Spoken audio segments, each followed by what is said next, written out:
Good morning from new মাল junction অর্থাৎ মালবাজার।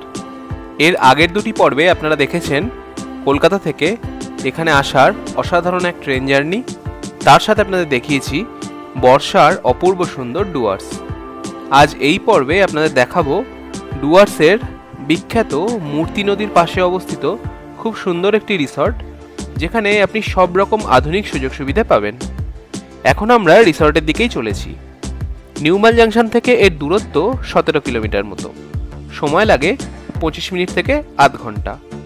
আর আপনারা যদি গাড়িতে যান তাহলে ভাড়া লাগে ওই 700-800 টাকা মতো।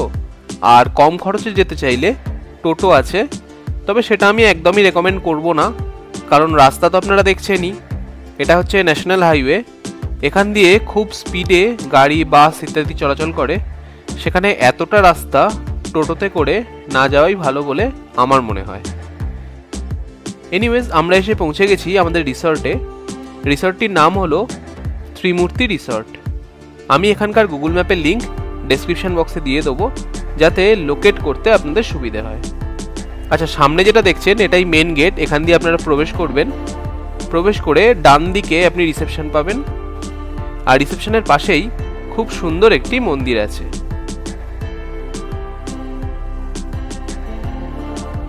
বাই দ্য ওয়ে, আপনাদের সাথে যদি বাচ্চারা থাকে তাহলে ওরা কিন্তু খুব এনজয় করবে এখানে, কারণ ওদের খেলাধুলো করার জন্য খুব সুন্দর একটা পার্ক এই রিসর্টের মধ্যেই আছে।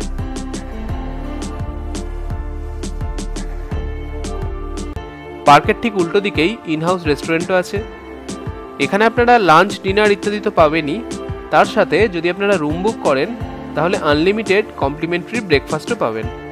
চলুন একবার দেখিয়ে দিই কি কি ব্রেকফাস্ট এখানে অ্যাভেলেবেল আছে।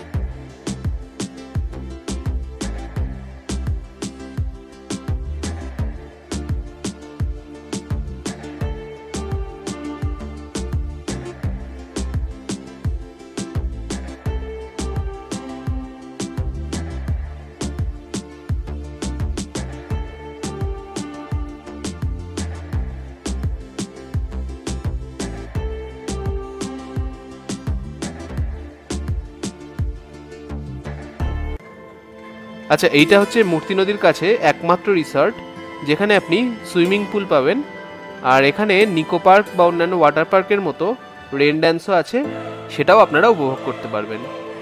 আর এই পুলের টাইমিং হলো সকাল 8টা থেকে সন্ধ্যে 6টা পর্যন্ত। আপনাদের সাথে বাচ্চারা থাকলে ওরা খুব এনজয় করবে এখানে।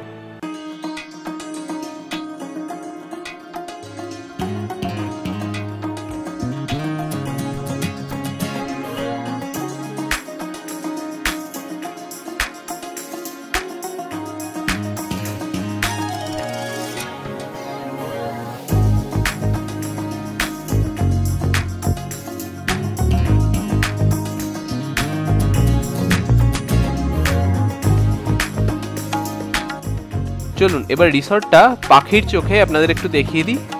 তারপর আমরা যে দুটি রুমে ছিলাম সেগুলো তো আপনাদের দেখাবই, তার সাথে আরও দুটো রুম আপনাদের দেখিয়ে দেবো।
আচ্ছা, রিসেপশন থেকে পুল সাইডের রুমগুলো যেহেতু একটু দূরে অবস্থিত, তাই এখানে ওনারা ফ্রিতে এই ব্যাটারি গাড়ি প্রোভাইড করেন, যাতে করে আপনারা ইজিলি লাগেজ নিয়ে অথবা নিজেরাও রুম অবধি যাতায়াত করতে পারেন। আর বাঁদিকে যেটা দেখছেন ওটা হচ্ছে এখানকার কার পার্কিং স্পেস। এই পার্কিং স্পেসটা ছাড়াও কিন্তু আরও অনেক গাড়ি রাখার জায়গা আপনারা পেয়ে যাবেন এই রিসর্টে। আমরা একটা ডাবল বেড কটেজ আর একটা 4 বেড কটেজ নিয়েছিলাম। প্রথমেই আপনাদের ডাবল বেড কটেজটা দেখাই। বাইরে এরকম চেয়ার টেবিল রাখা আছে, আর এই চেয়ার টেবিলে বসে এরকম দৃশ্য আপনারা উপভোগ করতে পারবেন। আর এই ডান দিকেই হচ্ছে সুইমিং পুল। চলুন ভেতরে প্রবেশ করা যাক। রুমে ঢুকেই সামনে একটা কিং সাইজ ডাবল বেড দেখতে পাচ্ছি। এপাশে একটা টেবিল মতো দেওয়া আছে, তাতে কমপ্লিমেন্টারি টি, কফি, মিল্ক পাউডার, সুগার সবই প্রোভাইড করা আছে। ইলেকট্রিক কেটল আছে, দুটো জলও দেওয়া আছে, এটাও কমপ্লিমেন্টারি, এবং রোজই এরকম দুটো করে জলের বোতল আপনারা পাবেন। আচ্ছা, এপাশে হচ্ছে মেন সুইচ বোর্ড, দুটো প্লাগ পয়েন্ট আছে। আর এটা যেহেতু জঙ্গল এরিয়া, তাই মশা কিন্তু থাকবেই, তাই প্রত্যেকটা রুমেই এরকম অল আউট দেওয়া আছে। বেড তো আপনাদের দেখালামই, দুটো টাওয়েল দেওয়া আছে। এপাশে একটা ছোট ড্রয়ার মতো আছে, বেড সাইড চার্জিং পয়েন্ট রয়েছে, ইন্টারকম রয়েছে, আর এপাশে মিরার আছে। ওপরে স্প্লিট এসি, মাথার উপর ফ্যান ঘুরছে। এদিকে এলইডি টিভি আছে, একটা টেবিল মতো দেওয়া আছে, ড্রয়ারে আপনার প্রয়োজনীয় জিনিসপত্র রাখতে পারবেন। তার পাশে একটা ওয়েস্ট বিন, তার পাশে একটা বিশাল বড় ওয়ার্ড্রোব আছে, আর এই ওয়ার্ড্রোবের ভেতর আপনারা লকারও পেয়ে যাবেন।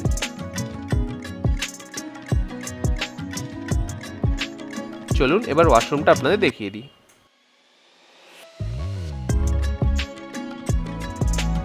কমোড আছে, ওপরে গিজার, শাওয়ার ইত্যাদি।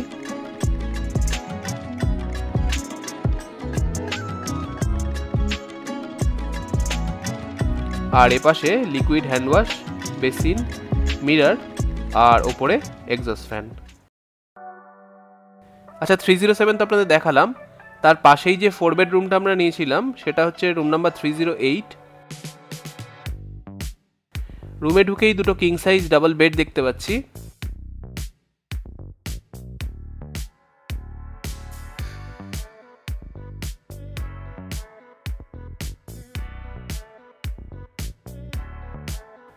দুটো বেডের মাঝে বেড সাইড চার্জিং পয়েন্ট আর ইন্টারকম দেওয়া আছে।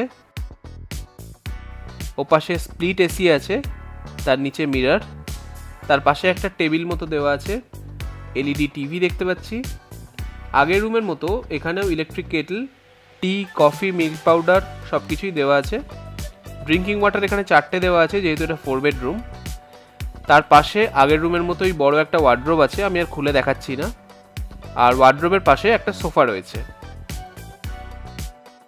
চলুন ওয়াশরুমটা আপনাদের দেখিয়ে দিই। বাই দ্য ওয়ে, বেডের এই সাইডেও চার্জিং পয়েন্ট আছে, যেটা আমি মিস করে গেছিলাম। আর এই রুমটাতে কিন্তু সব মিলিয়ে 10টারও বেশি চার্জিং পয়েন্টস ছিল। দাঁড়ান আপনাদের একবার দেখিয়ে দিই।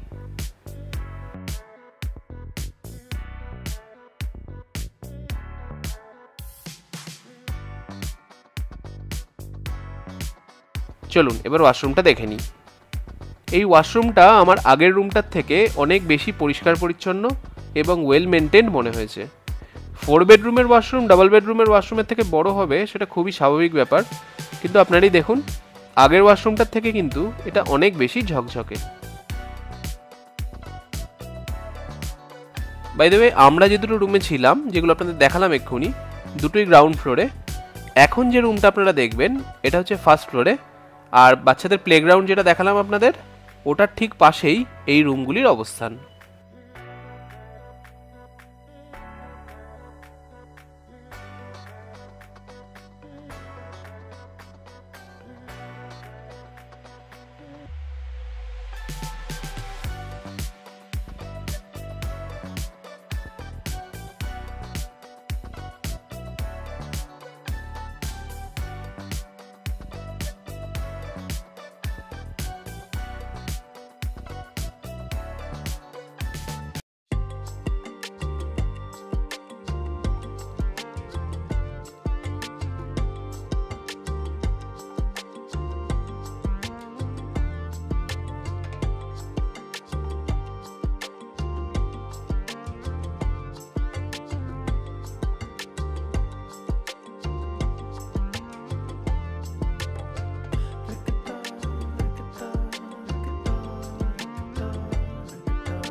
আচ্ছা, আর একটা রুম আপনাদের দেখিয়ে দিচ্ছি। এটা হচ্ছে রুম নাম্বার 406। এটাও গ্রাউন্ড ফ্লোরের রুম। একমাত্র এর আগের রুম যেটা দেখলেন ওটাই খালি ফার্স্ট ফ্লোরে ছিল। আচ্ছা, হোটেলের ওয়েবসাইটের লিঙ্ক আমি ডেসক্রিপশন বক্সে দিয়ে দিচ্ছি। ওখানে আপনারা হোটেলের ভাড়া বা যাবতীয় সব তথ্য পেয়ে যাবেন। আমাদের রুমের ভাড়াটা আপনাদের একটু বলে দিই। ডাবল বেডরুম যেটা দেখালাম ওটার ভাড়া ছিল 2800 টাকা, আর 4 বেডরুমটা 4700 টাকা। দুটোই আমি জিএসটি ইনক্লুড করেই বললাম। সুতরাং টোটাল হচ্ছে 7500 টাকা। আমরা দুদিনের জন্য বুক করেছিলাম, টোটাল তাহলে পড়েছিল 15000 টাকা, আর আমি অ্যাডভান্স করেছিলাম 3000 টাকা। এখানে অন্যান্য হোটেলের মতো ওই 50% অ্যাডভান্সের ব্যাপার নেই। 2-3 হাজার মতো অ্যাডভান্স করলেই বুকিং হয়ে যায়। আর হোটেলের কন্ট্যাক্ট নাম্বার আর ওয়েবসাইটের লিঙ্ক আমি ডেসক্রিপশন বক্সে দিয়ে রাখছি। বাকি রুমের ট্যারিফও আপনারা এখান থেকেই দেখে নিতে পারবেন।